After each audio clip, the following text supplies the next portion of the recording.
আমরা মধ্যশিক্ষা পর্ষদের পশ্চিমবঙ্গ মধ্যশিক্ষা পর্ষদের ক্লাস 10-এর একটা বিষয় নিয়ে আজকে আলোচনা করব। শুধুমাত্র ইন্ট্রোডাকশান। বিষয়টা কোষ বিভাজন। কোষ বিভাজন তোমরা অনেক কাজে ব্যবহৃত হতে দেখো জীবজগতের ক্ষেত্রে। তার মধ্যে দেখা যাবে প্রধান যেসব কারণে কোষ বিভাজন দরকার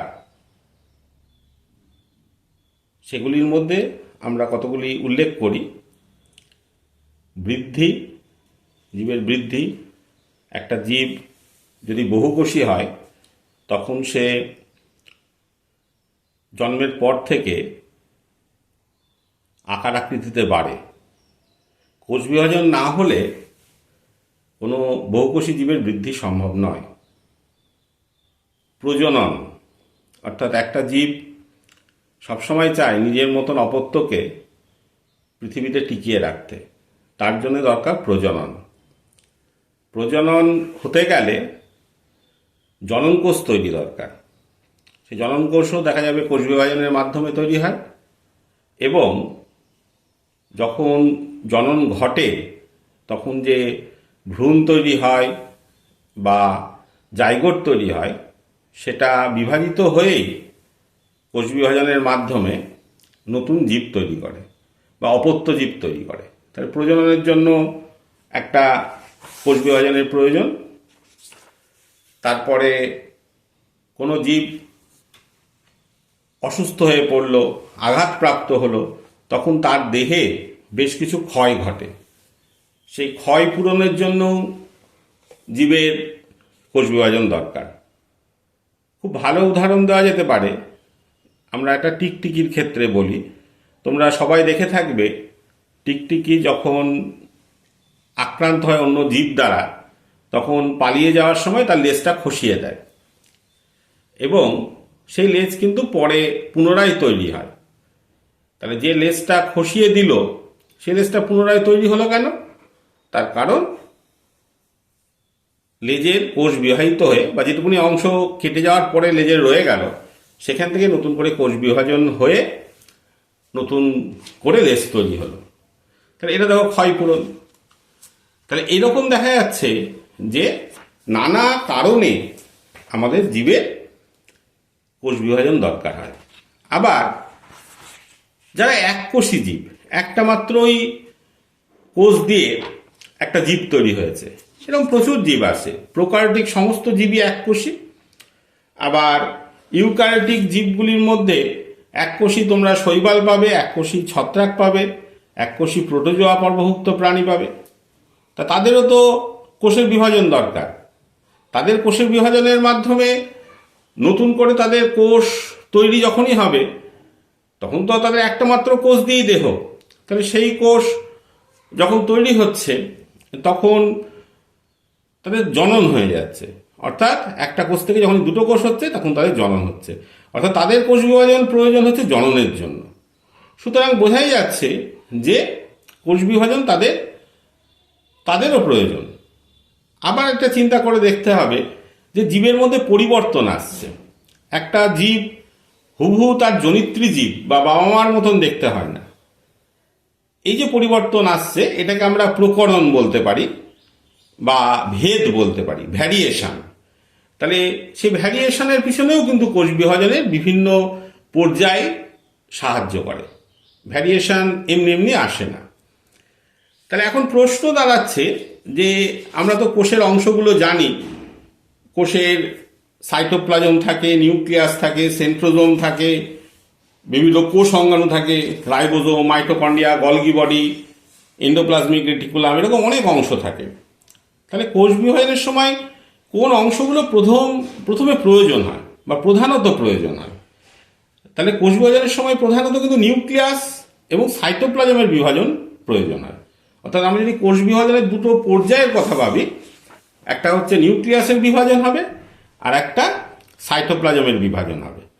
নিউক্লিয়াসের বিভাজন যখন হবে তখন একটা থেকে দুটো নিউক্লিয়াস তৈরি হবে, এবং যখন সাইটোপ্লাজমের বিভাজন হবে তখন কোষ অঙ্গাণুগুলোও প্রায় অর্ধেক অর্ধেক করে বিভাজিত হয়ে যাবে এবং দুটো অপত্য কোষ তৈরি হবে।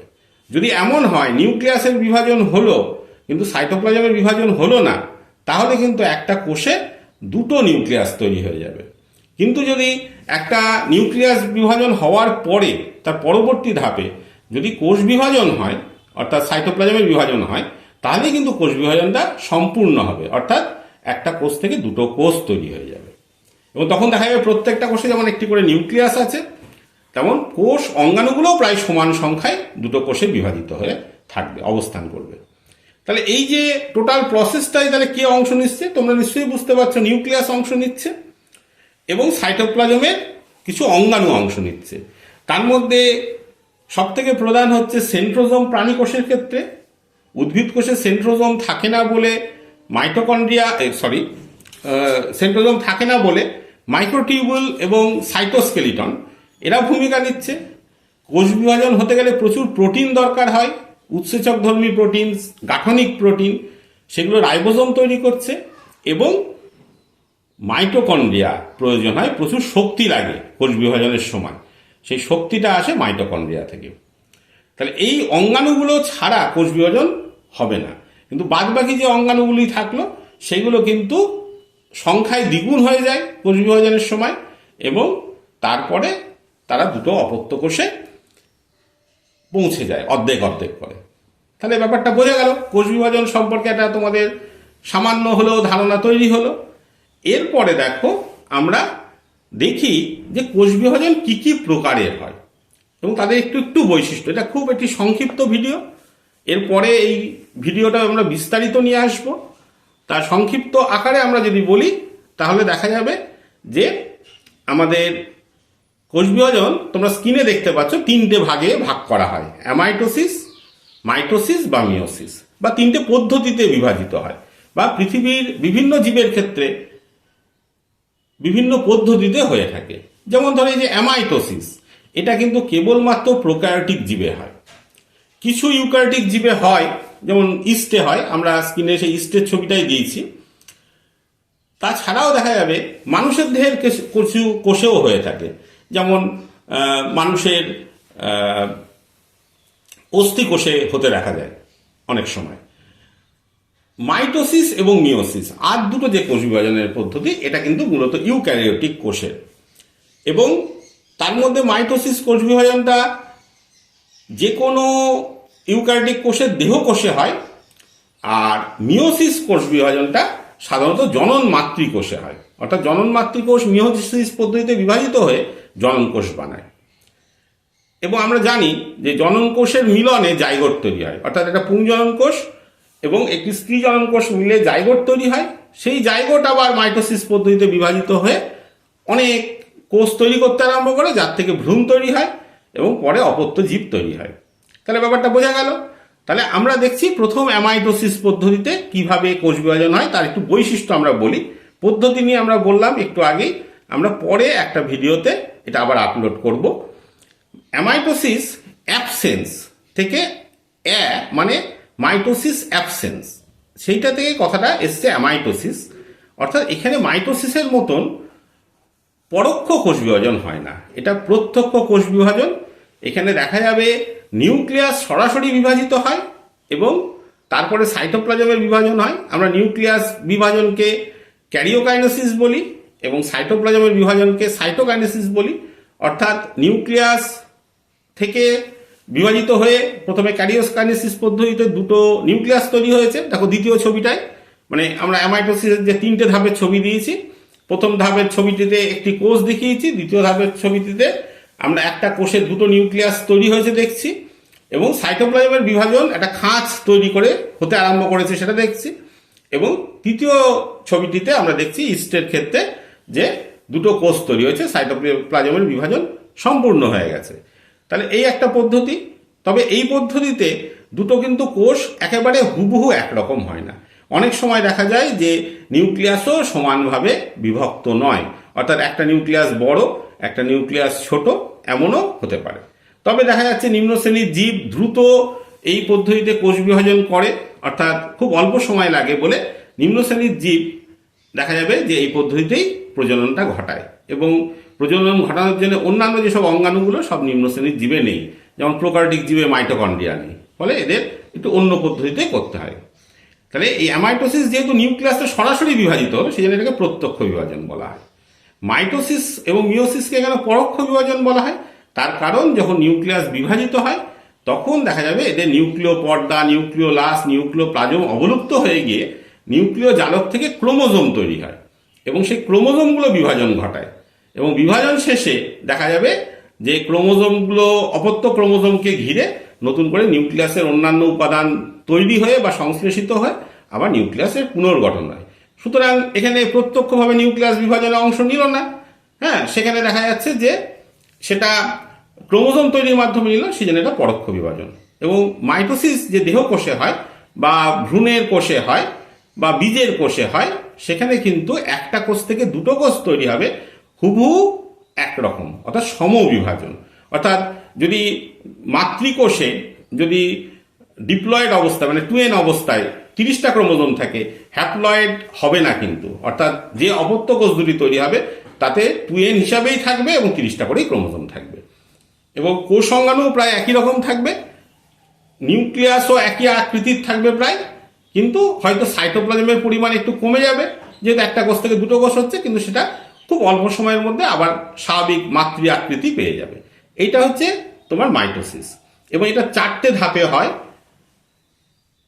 প্রোফেজ, মেটাফেজ, অ্যানাফেজ এবং টেলোফেজ। এই নিউক্লিয়াস বিভাজন এই 4টে ধাপে হয় এবং সাইটোপ্লাজম বিভাজন বা সাইটোকাইনেসিস তারপরে ঘটে। আর মিওসিস কোষ বিভাজনটা দেখো তোমরা, আমরা যে ছবিটা দেখাচ্ছি দুবার বিভাজন হয়েছে, অর্থাৎ মিওসিস 1 এবং মিওসিস 2। অর্থাৎ প্রথমবার যে একটি তোমার ক্রোমোজোম সংখ্যা অর্ধেক হয়ে যাচ্ছে, মানে হ্রাস বিভাজন, অর্থাৎ ডিপ্লয়েড কোষ থেকে দুটো হ্যাপ্লয়েড কোষ তৈরি হয়েছে। অর্থাৎ যে নিউক্লিয়াসগুলি তৈরি হয়েছে প্রথম মিওসিসের শেষে, সেখানে হ্যাপ্লয়েড সংখ্যক ক্রোমোজোম আছে এবং তারপরে একটি সমবিভাজন হয়েছে। ফলে এখানে যে প্রথম বিভাজনের শেষে যে দুটো কোষ তৈরি হলো তারা আবার বিভাজিত হয়ে 4টে হ্যাপ্লয়েড কোষ তৈরি করেছে। ফলে যখন দ্বিতীয় বিভাজন হচ্ছে হ্যাপ্লয়েড কোষ থেকে হ্যাপ্লয়েড কোষ, সেটা সমবিভাজন। প্রথম বিভাজনটা ছিল হ্রাস বিভাজন। এবং এই যে 4টে কোষ তৈরি হলো, সেই 4টে কোষ পরবর্তীতে জনন কোষে পরিণত হবে, বা এগুলো জনন কোষেরই আদি অবস্থা। এবং সেখানে দেখা যাবে আরো কিছু পরিবর্তন হবে, শুক্রাণু একরকম হয়, ডিম্বাণু আর একরকম হয়। এবং তোমার এখানে ক্রোমোজোম সংখ্যা যেমন অর্ধ হয়, নিউক্লিয়াসের সাইজে কমে যায়, কোষ অঙ্গাণু প্রায় অর্ধেক হয়ে যায়, সবকিছুই প্রায় অর্ধেক হয়ে যায়। তবে এইটা কিন্তু দেহ কোষে কখনোই ঘটবে না, সবসময় জনন কোষে ঘটবে। এবং প্রথম মিওসিসের সময় যে প্রোফেজ দশাটি থাকবে সেটা একটু দীর্ঘায়িত হবে এবং সেখানে দেখা যাবে কতগুলি সাব ডিভিশন থাকবে, অর্থাৎ প্রোফেজটা সরাসরি হবে না। হ্যাঁ, সেখানে দেখা যাবে leptotene, zygotene, pachytene, diplotene, diakinesis, এইভাবে ভাগ হবে। কিন্তু দ্বিতীয় বিভাজনটা তোমার একেবারে হুবহু prophase, metaphase, anaphase, telophase, cytokinesis দিয়ে হবে। আর প্রথম বিভাজনটা একটা দীর্ঘায়িত প্রোফেজ হবে, তারপরে মেটাফেজ, অ্যানাফেজ, টেলোফেজ হবে, তারপরে সাইটোকাইনেসিস হবে। তাহলে এইভাবে মিওসিসের মাধ্যমে আমাদের দেখা যাবে যে বিভিন্ন জনন মাতৃকোষে, সেটা স্ত্রীরেণু মাতৃকোষ হতে পারে, পরাগরেণু মাতৃকোষ হতে পারে, প্রাইমারি স্পার্মোটোসাইট হতে পারে, প্রাইমারি উসাইট হতে পারে, এরকম বিভিন্ন জায়গায়, এমনকি নিম্ন শ্রেণীর জীবের ক্ষেত্রে জাইগোস্পোরে হতে পারে, এই ধরনের বিভাজনটা ঘটবে। ফলে দেখা যাবে অপত্য জীবে, দেখো এটা চিন্তা করে যে দুটি হ্যাপ্লয়েড কোষ যখন মিলিত হবে, অর্থাৎ এটা শুক্রাণু হ্যাপ্লয়েড, ডিম্বাণু হ্যাপ্লয়েড দিয়ে জাইগোট যখন তৈরি করবে, তখন অপত্য কোষে আবার সেই মানে অপত্য জীবে বা জাইগোটে দেখা যাবে যে তোমার ডিপ্লয়েড অবস্থাটা ফিরে আসবে। ফলে মিওসিস বিভাজন হয় বলেই কিন্তু একটা জীবে সবসময় ক্রোমোজোম সংখ্যা, অর্থাৎ জনিত্রী জীব থেকে অপত্য জীবে যখন সৃষ্টি হয় তখন সবসময় ডিপ্লয়েড অবস্থাটাই বজায় থাকে, অর্থাৎ যৌন জননের ক্ষেত্রে। মিওসিসটা মূলত যৌন জননের ক্ষেত্রে লাগে, অ্যামাইটোসিস, মাইটোসিস এগুলো অযৌন জননের ক্ষেত্রে লাগে। তাহলে আমরা আজকে ক্লাস 10-এর কোষ বিভাজনের একটা ইন্ট্রোডাকশন পড়লাম। আমরা পরবর্তী ভিডিওতে আমরা কোষচক্র থেকে আবার একটু আলোচনা করব। সবাইকে ধন্যবাদ জানাই, তোমরা ভালো থেকো এবং আমার এই পেজটি দেখতে থেকো বা এই ইউটিউব চ্যানেলটি দেখতে থেকো। তাহলে আমরা ক্লাস 9-10 জীবনবিজ্ঞানের অনেক কিছু যেমন পাবো, আমরা অন্যান্য ভিডিও অন্যান্য সাবজেক্টেরও আমরা আনবো। থ্যাংক ইউ, ধন্যবাদ তোমাদের।